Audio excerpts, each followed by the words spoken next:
वडील बोलतो सर, आम्हाला ना तर ते ज्या वेळेस आम्ही हे दवाखान्यात गेलो तिकडे हे केलं तर त्यावेळेस त्याने हे करून पाठवलं आम्हाला ते मे मे एंड मम्मी का दवाखाना है, उनसे हमारी शिकायत है कि उन्होंने हमारा सीजर ऑपरेशन है वो सक्सेस करे थे नहीं, क्योंकि उन्होंने वो रिटर्न बुलाया हमारे को, मगर वो रिटर्न बुला के भी हमारे को उन्होंने रिस्पांस नहीं दिया ये, और इस पेशेंट इतना सीरियस होके भी उन्होंने छोड़ दी।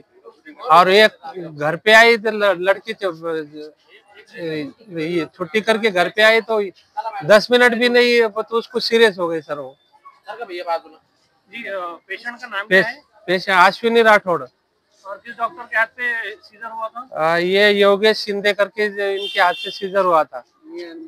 मी एंड मम्मी करके दवाखाना है सर, और उन्होंने क्या करे सर, वो उन्होंने उनके हिसाब से दूसरे दवाखाने में भेजे, और वो लाइफ लाइन करके दूसरा दवाखाना है, और वो हमारे विदाउट हमारे को पूछे भी नहीं, और उन्होंने और डबल ऑपरेशन करे, हमारे को कोई हमारे को बोले भी नहीं, उन्होंने कोई सवास में भी लिए हमारे को क्या कर रहे हैं हम उसके, वो 2-2 3-3 ऑपरेशन करे करके आप बाद में बोले उन्होंने उनकी गलती छुपाने के लिए उन्होंने उनको गलती छुपाने हमारे को बोलना था ना, इनको पेशेंट को क्या प्रॉब्लम हुआ था करके, हमारे को ऐसा कुछ बोले नहीं उन्होंने। और वो तो सब वो डॉक्टर मिलके हमारे को कोई बोल रहे नहीं क्या होगा क्या नहीं, और हमारा पेशेंट इतना क्लियर था सर, तो हमारा पेशेंट आज भी कोई जो उससे जो घटना हुई है तो ये शिंदे की वजह से हुई है सर, योगेश शिंदे की वजह से, इन्होंने ऑपरेशन में कुछ तो भी गड़बड़ी की है। मृतक के कौन है? हम पिताजी हूँ सर। मी अश्विनीची मम्मी आहे सर। आमच्या आधी तिला ऍडमिट करून घेतलं होतं, आणि मी आल्याच्या बाद बाहेर आणून दिलं, मग हेच गोळी औषध काही देत राहिलं, काही पाहिलं नाही, असं पोट सुद्धा दाबून नाही पाहिलं ते ना, आणि लगेच संडास झाली का म्हणे का हो म्हणले मी, आणि मग आम्हाला सुट्टी करून घरी पाठवून दिलं ना, आमचे मुलीचं पोट असं गज फुगलेला होता इथून सुट्टी करायच्या टायमाला बी, आम्हाला काय समजतं सर, मग ते तसंच पाठवून दिलं।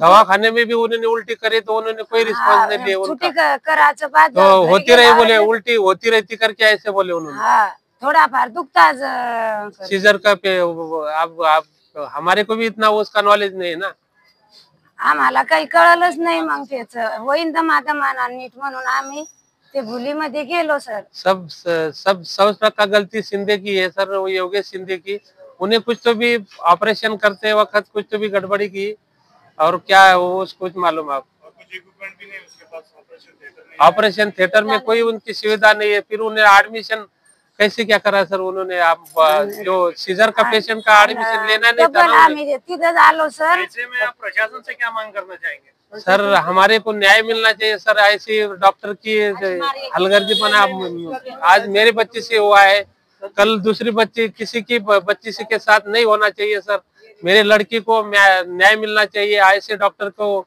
कड़ी से कड़ी सजा होनी चाहिए सर।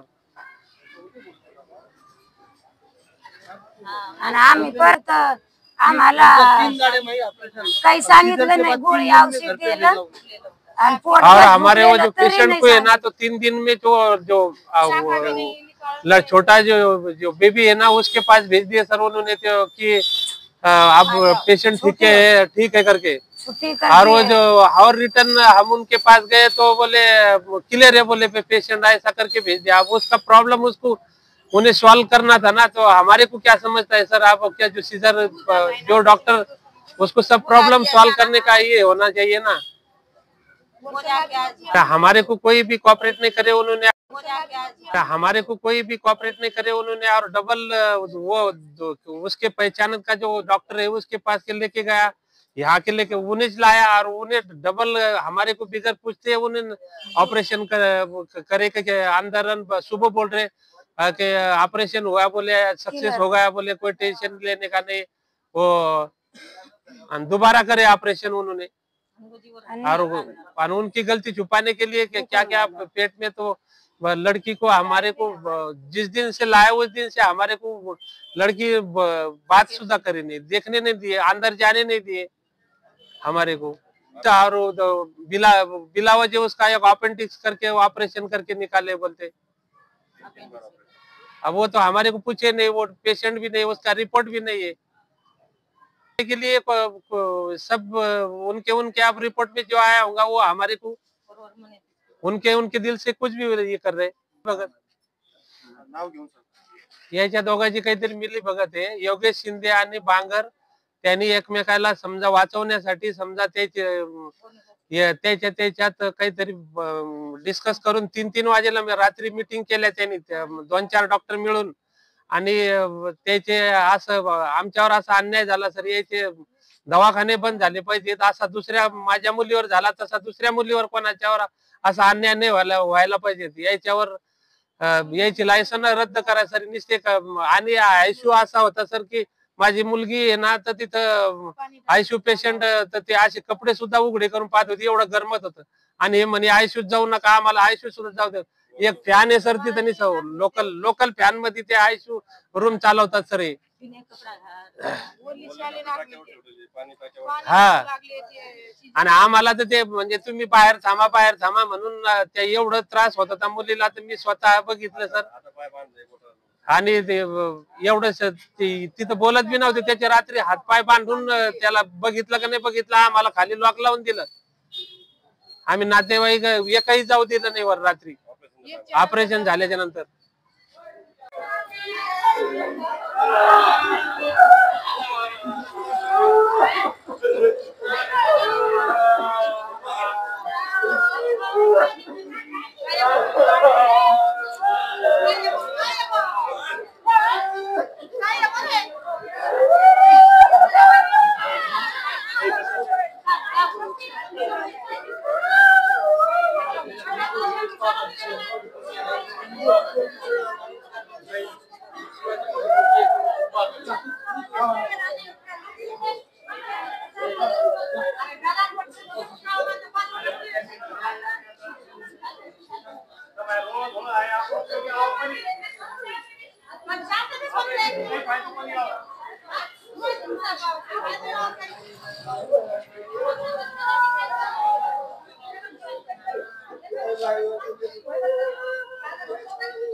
जेव्हा हातातून केस गेल्यावर त्यांनी बाहेर शिफ्ट केलं मग संजय बांगर हा सर बांगर सर त्यांनी सांगितलं की आमचं स्वतःच हॉस्पिटल आहे म्हणून दोन्ही मेडिकेअर मध्ये मग काल संध्याकाळी आमचे घरचे डॉक्टर आहेत ते म्हणले तर ते त्यांच्या लाईफलाईनचं ते आयसीयू बघितलं ना तिथं नावाला आयसीयू मेंढरा सारखे भरेले आणि एसी वगैरे काही नाहीये ते आमचे डॉक्टर म्हणले आयसीयू काय म्हणे तर कसं पेशंट कव्हर होईल म्हणे तुम्ही ते शिफ्ट करा म्हणे त्यामुळे आम्हाला शिफ्ट करावं लागेल आता तुमची तुम्ही याच्याबाबत रितसर काही तक्रार लेखी स्वरूपात म्हणजे हे डॉक्टर्स हे दवाखाने यांच्या विरोधात शासनाकडे लेखी स्वरूपात पण तक्रार करणार शासनाला माझी एवढीच विनंती की जे आता डिलिव्हरी वगैरे होतात त्यांनी चेक केलं पाहिजे आता एवढं मोठं हॉस्पिटल म्हणता मी आणि मम्मी तुम्ही स्वतः जाऊन बघा एक बेडवर 2-2 जण झोपवतात तिथं नीट असं व्यवस्थित नाहीये स्टाफ, तिथं जागा सुद्धा नाहीये. पेशंटला माझ्या पेशंटला एवढं सिरियस असताना मला 3ऱ्या मजल्यावर पै घेऊन जावं लागलं. तर सरकारचं काम नाही का की तुम्ही लायसन, तुम्ही जागा पाहिल्यावरच लायसन देतात ना, की ते सरकारचं काम आहे ना की हॉस्पिटलमध्ये सगळं व्यवस्था आहे का, त्याला लिफ्ट आहे का जायला, पेशंट वरती कसं जाईल, एखादं सिरियस पेशंट असलं त्याला वरती कसं नेणार, तुम्ही जाऊन स्वतः बघा ना तिथं की 3ऱ्या मजल्यावर पेशंटला चालवत न्यावं लागतं शिडीनं. असं कोणतं हॉस्पिटल आहे? साहेब माझं असं म्हणणं आहे की तुम्ही लेखी स्वरूपात शासनाकडे या रुग्णालयाची तक्रार करणार आहेत का? करू. मी आणि मम्मीची आणि लाईफलाईन हॉस्पिटल दोन्हीची तक्रार करणार आहे. तुम्ही नातेवाईक हो, नातेवाईक मी तुम्ही पण सांगू शकता. तुम्ही पण सांगू. सर, माझं नाव रवींद्र राठोड. मी नमस्कार सर, माझं नाव रवींद्र राठोड. मी मृतक अश्विनीचा भाऊ आहे. आम्ही अश्विनीला सिझेरियनसाठी मी आणि मम्मी हॉस्पिटलमध्ये शिफ्ट केलेलं होतं. त्यांनी सिझेरियन करण्याच्या आधी फक्त काही कल्पना न देता डायरेक्ट म्हणे की सिझेरियन करावं लागेल, शी केली वगैरे हा नेहमीचं कारण सांगून तिचं सिझेरियन केलं. सिझेरियन केल्यानंतर असं दिसत की डॉक्टर तिथे जास्त लक्ष दिलं नाही, त्यांनी लगेच सिझेरियनला बाहेर आणलं आणि तिची तब्येत ठीक नसताना सुद्धा तिला 3ऱ्या दिवशी तिला डिस्चार्ज केलं. डिस्चार्ज करताना डॉक्टरांचं चेकअप नाही झालं, डॉक्टर तिथे अवेलेबल नव्हते, आहे त्या स्टाफने तिला डिस्चार्ज केलं. डिस्चार्ज केल्यानंतर आम्ही तिला बाळ जिथं दुसऱ्या हॉस्पिटलमध्ये होतं तिथं नेलं. 2ऱ्या दिवशी तिच्या पोटात दुखायला लागलं, तेव्हा आम्ही तिला मी आणि मम्मीवाले योगेश शिंदे सरांकडे परत घेऊन गेलो. त्यांनी चेकअप केलं, सिटी स्कॅन केलं. त्यांना निदर्शन आलंच की त्यांच्याकडनं ऑपरेशन करताना काहीतरी चुकी झालेली आहे, पूर्ण पोट फुगलेलं होतं पोरीचं. तरी त्यांनी दुसऱ्या हॉस्पिटलला रेफर न करता त्यांच्या कन्सर्न लाईफलाईन हॉस्पिटलला कन्सर्न केलं, त्यांच्यावर केलं. बाकी कोणत्या डॉक्टरला त्यांनी कन्सर्न केलं नाही. आणि लाईफलाईन मध्ये नेऊन त्या बांगर सरांना आम्ही तिथे जाऊन ऍडमिट केलं. त्यांनी सांगितलं की नाही, आपलंच हॉस्पिटल आहे, दोन्ही हॉस्पिटल आपले. विदाऊट MLC डॉक्टर बांगरनी तिथे ऍडमिट केलं पेशंट. आम्हाला पूर्व कल्पना न देता त्यांनी दिवसभर ट्रीटमेंट केली, रात्री अचानक त्यांनी ऑपरेशन केलं. आम्हाला सांगितलं की दुर्बिणीमुळे आपण चेक करणारे पोटात काय. त्यांनी चेक करण्यासाठी घेतलं आणि रात्री 10 वाजता ऑपरेशन अचानक घेऊन रात्री 4.5 तास ऑपरेशन चालू ठेवलं. कशाचं ऑपरेशन करताय, काय करताय माहित नाही. ऑपरेशन रिऑपरेशन सुद्धा योगेश शिंदेनीच केलं. मध्ये त्याची काय चुकी झाली होती, या चुकी झाकण्यासाठी त्यांनी ते हॉस्पिटल निवडलं आणि तिथे सगळा हा काळा बाजार केलेला आहे. त्यांच्या या काळ्या बाजारामुळे आमचा एक पेशंट, इतकं 20 वर्षाची मुलगी जगावली, तिच्या तब्येतीला काही नुकसान नव्हतं, पोरगी पूर्ण 9 महिने व्यवस्थित झालेलं होतं, बाळ व्यवस्थित झालेलं होतं. पण हे जास्त फास्ट पेशंटची प्रॅक्टिस करण्यासाठी एका दिवसात 4-4, 8-8 पेशंट करतात. ते 2 मिनिटात गरज नसताना सिझेरियन करतात. प्रशासनाला माहिती आहे. नॉर्मल डिलिव्हरी झाली असली असं वाटतं? नॉर्मल डिलिव्हरी झाली असती सर तिथे. यांनी जर प्रयत्न केले असते ना, नॉर्मल डिलिव्हरी झाली असती. यांच्याकडे फक्त कन्सर्न करायला गेलो होते, डेट पुढची होती, कन्सर्न करायला गेलं. यांच्याकडे जागा जर खाली असली तर करून घेतात, लगेच सिझेरियन करून घेतात. बेड खाली असला, बेड भरलेला असला का पेशंट ज्यांची तब्येत नाही ते पेशंट बी डिस्चार्ज करून देतात. डिस्चार्ज करताना डॉक्टर शिंदे तिथे नव्हता, त्याच्या स्टाफने डिस्चार्ज केलं आणि ते पोरीची तब्येत ठीक आहे का, काय आहे, त्याचं पोट फुगलेलं आहे काय हे विचारलं सुद्धा नाही. 2ऱ्या दिवशी आल्यानंतर त्यांना कळालं की काहीतरी प्रॉब्लेम झालेला आहे. तेव्हा नातेवाईकांच्या डोळ्यात धूळ झाकण्यासाठी त्यांनी त्या लाईफलाईन मध्ये घेऊन गेले. ते लाईफलाईन ऑलरेडी ब्लॅकलिस्ट मध्ये होतं, पण ते त्यांचं हॉस्पिटल आहे दुसरा केलं सीझन मध्ये. तर ते डॉक्टर शिंदे सरांनाच माहिती, बाकी कोणालाच काही माहिती. काय झालं होतं, काय ऑपरेशन केलं होतं, की डबल का करावं लागलं, ते शिंदे सरांनाच माहिती. माझं तर म्हणणं आहे की जे शिंदे सरांचं हॉस्पिटल आहे तिथं त्यांच्या परस्पर तिथं स्टाफ लोकांनीच काहीतरी गडबड केली, कारण त्यांनी स्वतः बी जास्त पेशंटला हाताळलं नाही आणि पेशंट त्यांच्या जिम्मेदारीवर जातात ते स्वतः हाताळत नाही एवढं. प्रशासन से क्या मांग करेंगे? प्रशासन कुछ नहीं करेंगे, खाली जो ऐसे जो हो रहा है मेरे साथ होगा, भगवान करे किसी के साथ नहीं होना, बस इतनी मेरी रिक्वेस्ट है. ऐसे डॉक्टर की लाइसेंस ऐसे डॉक्टर के रख के कुछ मतलब नहीं. पैसे के वास्ते तुम हाथ के नीचे 10 लोग रखेंगे, उनको बोलेंगे ये कर लो वो कर लो, क्योंकि लोग आते हैं उनके भरोसे पे, तुम वो छोड़ देते स्टाफ के भरोसे और बोल देते भरो पैसे. ऐसा हो गया वैसा हो गया, लोगों की जिंदगी के साथ खिलवाड़ हो गया ना, उनके वजह से हरकत के पना. ऐसे डॉक्टर रख के कुछ मतलब ही नहीं ना. आज मेरे साथ होगा, कल और किसके साथ हो सकता है ना, क्योंकि ऑपरेशन की वजह से हुआ है, उसका दूसरा कुछ रिजल्ट नहीं. हमने जब, मेरा छोटा भाई भी डॉक्टर है, जब सिटी स्कैन वगैरह करे ना, उसने भी रिपोर्ट में बता दिया कि उसमें रिपोर्ट में आया था जो सिजेरियन है तो पूर क्वालिटी करके आया था उसमें. त्यांनी त्याच्या कन्सर्न केलं, त्याच्यावर प्रेशर आलं, तेव्हा रात्री त्यांनी इथं आणून ऍडमिट केलं. माझ्या तिथं सगळे नातेवाईक जमा व्हायला लागले, त्याला भीती वाटायला लागली, तेव्हा त्यांनी त्याच्या कन्सर्न करून इथं हॉस्पिटलला आणून शिफ्ट केलं.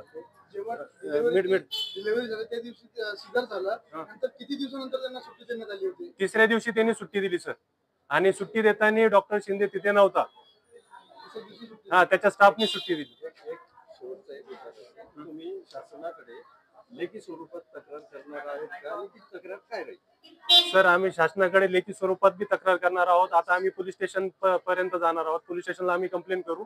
आणि मीडियावाल्यांना विनंती आहे, असे हॉस्पिटल जे आपल्या शहरामध्ये चालू आहेत, गरज नसताना सी सेक्शन करतात, लहान लहान पोरं मेले जातात साहेब. आज आमच्या हातात पोरगी नाहीये, एक 4 दिवसाची पोरगी, तिचं आयुष्य खराब झालेलं आहे. अशा डॉक्टरांना प्रॅक्टिस करण्याची गरज आहे का? त्यांना प्रॅक्टिससाठी फक्त एकमेकाचं पाहून नुसते लोकांना कापण्याचे कामं करतायत साहेब. प्रशासनाचं याच्यावर लक्ष नाही कोणाचं. असे सेक्शन का करतो, का गरजेचं आहे? सिझेरियन हा एक प्रकार कशासाठी की पेशंटला त्रास होऊ नये, इझी सगळं व्हावं. आज सिझेरियन मध्ये जर पेशंट मध्ये 25व्या शतकामध्ये येऊन आपल्या घरामध्ये जर सिझेरियनने आपल्या डिलिव्हरी मध्ये पेशंट मरत असेल तर आपण कोणत्या प्रगत राष्ट्रामध्ये राहतो? शासन कुठे झोपलंय का? मला न्याय पाहिजे, माझी पोरगी गेली, आता बाकीच्यांच्या नका मारू, एवढी माझी विनंती आहे. मीडियावाल्यांना विनंती आहे, या योगेश शिंदेला आणि लाईफलाईन वाल्या बांगरला यांना काळ फासा, यांना चव्हाट्यावर आणा, यांचे सगळे काळे धंदे बाहेर काढा. यांनी परत अशा बालकांना मारलं नाही पाहिजे. यांनी सरळ सरळ हा 302 वध आहे, यांनी मर्डर केलेला आहे. नातेवाईकांना बाजूला ठेवून यांनी मर्डर केलेला. हा सरळ सरळ खुनाचा गुन्हा दाखल झाला पाहिजे या दोन्ही डॉक्टरवर. हे साखळी पद्धतीने कामं करतात. यांचे लॅबवाले साखळी पद्धत मध्ये, यांचे सिटी स्कॅन वाले, यांच्या चुका हे दिसू देत नाहीत. प्रशासनावर याच वचक नाहीये. मेडिकल अवेअरनेस म्हणून हे पब्लिक मध्ये काहीच नाहीये. या गोष्टी प्लीज, मीडियाला माझी विनंती आहे, आमची एवढी कळकळीची विनंती आहे, हे सगळे थांबलेले प्लीज आम्हाला न्याय मिळवून द्या. त्यांनी त्याच्या कन्सर्ननी केलं, त्याच्यावर प्रेशर आलं, तेव्हा रात्री त्यांनी इथं आणून ऍडमिट केलं. माझ्या तिथं सगळे नातेवाईक जमा व्हायला लागले, त्याला भीती वाटायला लागली, तेव्हा त्यांनी त्याच्या कन्सर्न करून इथं हॉस्पिटलला आणून शिफ्ट केलं. जेव्हा मिड मिड डिलिव्हरी झाली त्या दिवशी सिझर झाला, नंतर किती दिवसानंतर त्यांना सुट्टी देण्यात आली होती? तिसऱ्या दिवशी त्यांनी सुट्टी दिली सर, आणि सुट्टी देताना डॉक्टर शिंदे तिथे नव्हता. दुसऱ्या दिवशी सुट्टी. हा, त्याच्या स्टाफने सुट्टी दिली. एक शेवटचा एक विचार आहे. तुम्ही शासनाकडे लेखी स्वरूपात तक्रार करणार आहेत का आणि ती तक्रार काय राहील? सर, आम्ही शासनाकडे लेखी स्वरूपात बी तक्रार करणार आहोत. आता आम्ही पोलीस स्टेशन पर्यंत जाणार आहोत. पोलीस स्टेशनला आम्ही कंप्लेंट करू. आणि मीडियावाल्यांना विनंती आहे, असे हॉस्पिटल जे आपल्या शहरामध्ये चालू आहेत, गरज नसताना सी सेक्शन करतात, लहान लहान पोरं मेले जातात साहेब. आज आमच्या हातात पोरगी नाहीये, एक 4 दिवसाची पोरगी, तिचं आयुष्य खराब झालेलं आहे. अशा डॉक्टरांना प्रॅक्टिस करण्याची गरज आहे का? त्यांना प्रॅक्टिससाठी फक्त एकमेकाचं पाहून नुसते लोकांना कापण्याचे कामं करतायत साहेब. प्रशासनाचं याच्यावर लक्ष नाही कोणाचं. असे सेक्शन का करतो, का गरजेचं आहे? सिझेरियन हा एक प्रकार कशासाठी की पेशंटला त्रास होऊ नये, इझी सगळं व्हावं. आज सिझेरियन मध्ये जर पेशंट मध्ये 25व्या शतकामध्ये येऊन आपल्या घरामध्ये जर सिझेरियनने आपल्या डिलिव्हरी मध्ये पेशंट मरत असेल तर आपण कोणत्या प्रगत राष्ट्रामध्ये राहतो? शासन कुठे झोपलंय का? मला न्याय पाहिजे, माझी पोरगी गेली, आता बाकीच्यांच्या नका मारू, एवढी माझी विनंती आहे. मीडियावाल्यांना विनंती आहे, या योगेश शिंदेला आणि लाईफलाईन वाल्या बांगरला यांना काळ फासा, यांना चव्हाट्यावर आणा, यांचे सगळे काळे धंदे बाहेर काढा. यांनी परत अशा बालकांना मारलं नाही पाहिजे. यांनी सरळ सरळ हा 302 वध आहे, यांनी मर्डर केलेला आहे. नातेवाईकांना बाजूला ठेवून यांनी मर्डर केलेला. हा सरळ सरळ खुनाचा गुन्हा दाखल झाला पाहिजे या दोन्ही डॉक्टरवर. हे साखळी पद्धतीने कामं करतात. यांचे लॅबवाले साखळी पद्धत मध्ये, यांचे सिटी स्कॅन वाले, यांच्या चुका हे दिसू देत नाहीत. प्रशासनावर याच वचक नाहीये. मेडिकल अवेअरनेस म्हणून हे पब्लिक मध्ये काहीच नाहीये. या गोष्टी प्लीज, मीडियाला माझी विनंती आहे, आमची एवढी कळकळीची विनंती आहे, हे सगळे थांबलेले प्लीज आम्हाला न्याय मिळवून द्या.